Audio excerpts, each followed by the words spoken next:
ঝামেলা আছে টেস্ট করতে হবে তাহলে ল্যাবে পাঠাচ্ছি এটা ল্যাবে পাঠাই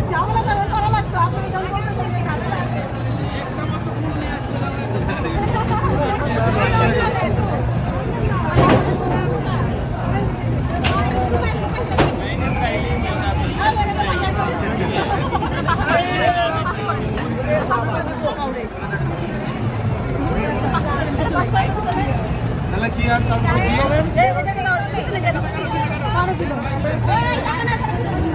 টাকা তো দিলাম তখন ওই যে ওকে ওই যে আমি যখন বেরোলাম টাকা দিয়ে তো বেরিয়ে সিসি ক্যামেরা লাগে